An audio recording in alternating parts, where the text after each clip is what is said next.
Assalamualaikum warahmatullahi wabarakatuh.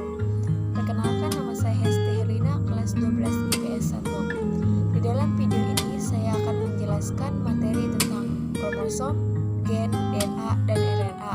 Yang kedua, melakukan pengamatan pada hewan ayam. Dan yang ketiga, menjelaskan materi gen, DNA, dan RNA dalam peran pewarisan sifat. Yang pertama adalah kromosom. Kromosom adalah materi genetik yang berupa benang-benang halus kromatin yang berfungsi sebagai pembawa informasi genetik kepada keturunannya.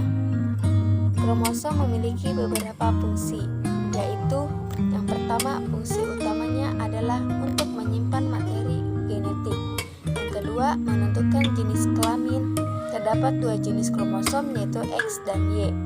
Apabila kromosom embrio XX, maka ia akan terlahir sebagai seorang perempuan. Sedangkan jika kromosomnya XY, maka ia terlahir sebagai laki-laki. Yang ketiga, berperan penting dalam proses transkripsi DNA untuk melakukan sintesis protein. Dan yang keempat, berperan dalam proses pembelahan sel dan memastikan masing-masing sel yang telah membelah mendapatkan gen yang sama. Kromosom juga terdiri atas beberapa bagian, yaitu yang pertama, kromonemena berupa pita spiral yang terdapat penebalan. Yang kedua, kromomer merupakan penebalan pada kromomena. Yang ketiga, sentromer merupakan bagian kromomena yang menyempit dan tampak lebih terang. Yang keempat, lekukan kedua berperan dalam pembentukan nukleus atau anak inti sel. Yang kelima, telomer merupakan bagian ujung-ujung kromosom yang menghalang-halangi bersambungnya ujung kromosom yang satu dengan kromosom yang lain. Dan yang terakhir, satelit, yaitu suatu tambahan atau tonjolan yang terdapat pada ujung kromosom. 2. Gen. Gen merupakan unit kecil materi genetik. Gen juga memiliki beberapa fungsi. Yang pertama, sebagai jarah tersendiri yang ada pada kromosom. Jarah adalah zat terkecil dan tidak dapat dibagi-bagi lagi. Yang kedua, menyampaikan informasi genetik induk kepada keturunannya.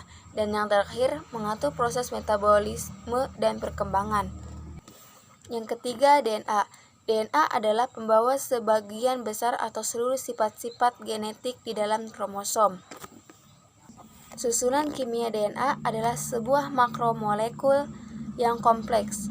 Molekul DNA disusun oleh dua rantai polinukleotida yang amat panjang. Satu rantai polinukleotida terdiri atas rangkaian nukleotida. Sebuah nukleotida tersusun atas yang pertama gugus gula deoksiribosa, yang kedua gugus asam fosfat, dan yang terakhir gugus basa nitrogen. Yang keempat, RNA.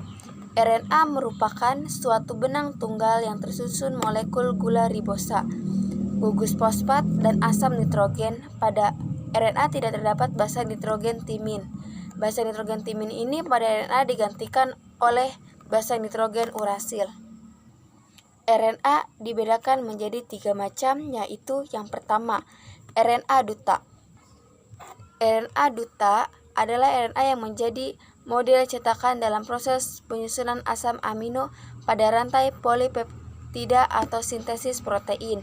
Disebut RNA duta karena molekul ini merupakan penghubung DNA dengan protein dan membawa pesan berupa informasi genetik dari DNA untuk membentuk protein. Yang kedua, RNA ribosom, yaitu RNA yang terdapat dalam sitoplasma, tepatnya di ribosom, dan berfungsi mengatur dalam proses sintesis protein. Dan yang terakhir adalah RNA transfer, mempunyai fungsi menerjemahkan kodon yang terdapat pada RNA. RNAD menjadi satu jenis asam amino. Melakukan pengamatan pada hewan ayam.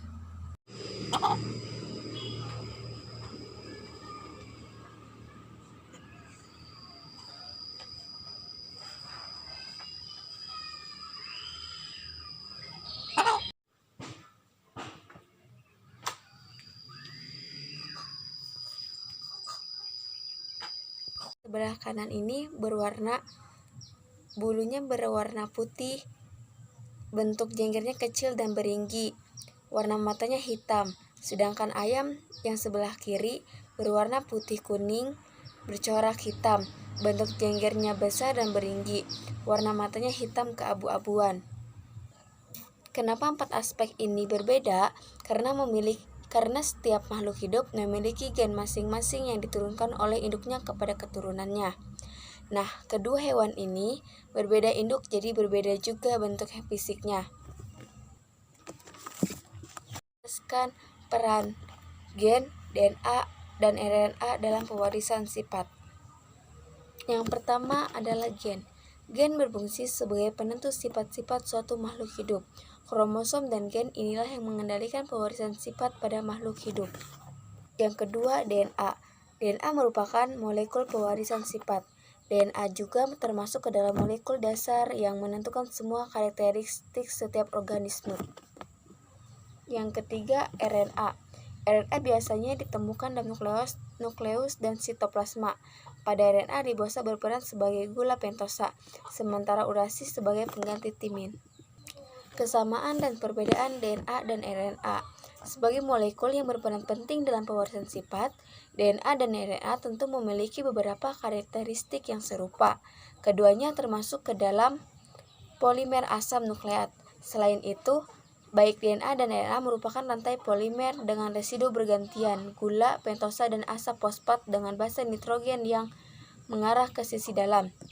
Keduanya juga berisi basa nitrogen yang mampu membentuk ikatan hidrogen di antara mereka sendiri. Terakhir, DNA dan RNA juga terlibat dalam sintesis protein, baik secara langsung maupun tidak. Tapi, ada pula beberapa ciri yang membedakan antara DNA dan RNA. Dari namanya saja, DNA merupakan gula deoksiribosa, sementara RNA adalah gula ribosa. Struktur DNA berupa dua untai komplementer, antiparalel satu sama lain. Sementara RNA hanya memiliki satu untai. Basa nitrogen yang terdapat pada DNA adalah adenin, guanin, sitosin, dan timin. Pada RNA, basa nitrogennya berupa adenin, guanin, sitosin, dan urasil. DNA ini tidak memiliki struktur sekunder, sementara RNA dapat membentuk struktur sekunder. DNA juga tidak katalik dan bersifat stabil. Kebalikannya, RNA bersifat katalik dan sangat reaktif. Baik, mungkin hanya ini yang bisa saya sampaikan. Kurang lebihnya mohon maaf. Wabillahi taufiq wal hidayah. Wassalamualaikum warahmatullahi wabarakatuh.